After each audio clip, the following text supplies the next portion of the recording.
My name is John Jordan. So, um, for the state of Pennsylvania, I handle community relations. And what that consists of is working with all of our arms of the NAACP, whether it's our Veterans Affairs, housing, um, political action, youth in college, health, education, wherever there's a need by one of our committees, community relations and the team that's involved with community relations will assist them in getting the word out into the community or assisting in helping with whatever that focus may be.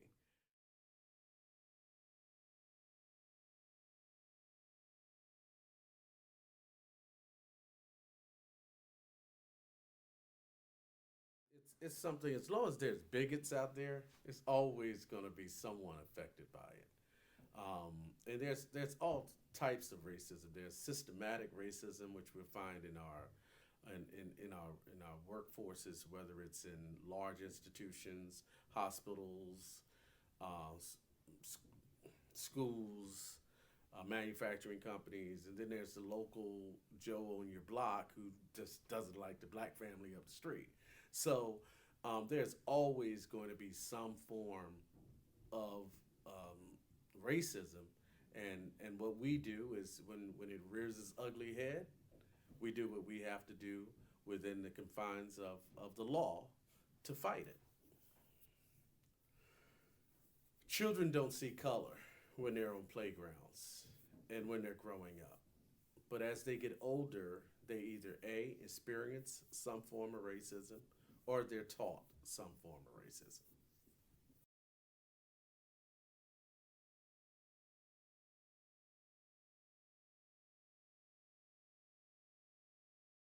Trying like Well, it all depends on where it is and how it comes to light. You know, if it's let's say if it's in the workplace, we'll work directly with the Department of Labor as well as with the institution itself to ensure that that type of behavior is not something that not just that employee, but any employee behind them will never experience again. Um, and it's the same thing if it's in, it doesn't matter what field it's in, what what career it's in. If it happens, we work with the Department of Labor or the Pennsylvania Human Relations Commission, whoever we have to work with to make sure that it doesn't happen. And then there's cases where we actually have attorneys that work with us that will file a lawsuit against the perpetrator. what Communication and advocacy. Um, the communication piece to first sit down and hatch out the problem because does this start at the water cooler? Is this just the norm of activity in that particular workplace? The jokes, the internet postings, things of that nature. It starts first with communication. Let's find out what the problem is. Once the problem is identified and the root of the problem, then we work on broad-based solutions. How can we, as an organization, and how can you, as an employer, guarantee future generations here, or future employees, that they would not be subjected to this type of behavior?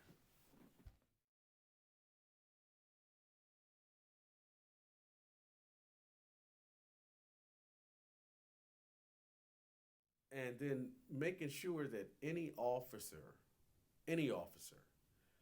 um, whether they're black, whether they're white, whether they're Hispanic, um, any officer that feels that they can treat a citizen any kind of way just because they have a badge and a gun, and they should be checked. And there should be policies in place to where when they are found to be behaving badly, when it's documented, that they have technically broken a law in their behavior, they need to be prosecuted. And I'm a victim of it, of driving while black. There are people that, there are officers that will stop you and ask you, where are you going? Why are you in this community? Why are you in this neighborhood? Because it's just you and them. And they can. And it's dark. And you're scared. And they'll ask those types of questions. As if because you're African American, you can't afford to live in this community. And as a banker, I was a banker for 21 years. So I was able to live in a very nice community and provide a very nurturing environment for my children. But I can't tell you how many times I was stopped by the police, not given a ticket because I hadn't broken any laws, but questioned. Those, well, how I felt belittled, and I felt, sometimes they make you feel like you're less of a man because, technically one false move, if I say something something that the officer considers smart, or trying to be a wise guy, now I'm being pulled out the car, I'm being handcuffed, and once again it becomes his word against my word. So you just try to be as polite as possible, keep your hands as visible as possible, and yes sir, whatever you need, officer. And just because at that point you're just trying to make it home to your family. So there are officers that do this and do it on a regular basis. Um, when you look at elected officials, let's use Philadelphia for an example. The mayor appoints the police commissioner. So once again, it all goes back to the voting booth. So people elect a mayor who appoints a police chief or police commissioner, and that police commissioner is not keeping his officers in check, then maybe we need to look at that mayor when it's time for re-election, and maybe we need to call for the resignation of that commissioner. Well, the solution is to keep it visible. Okay, if your police department wants to employ officers that are have habits of misconduct, then we're gonna expose your community. We're gonna expose your police department.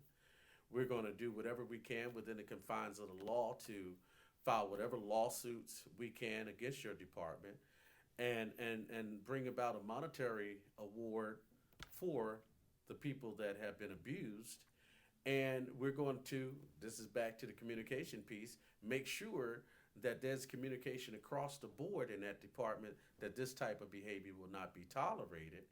And once again, working with the Department of Justice, working with the Pennsylvania Human Relations Commission, or whoever we have to work with to make sure that when a person is stopped by a police officer, that they're treated with dignity and respect. In that arrest and how that arrest takes place, there's protocol that has to happen. And those officers, they're trained to conduct themselves a certain way. Use your training, and your training doesn't always say that 90% of your traffic stops or 85% of your traffic stops, and we have statistics, are people of color.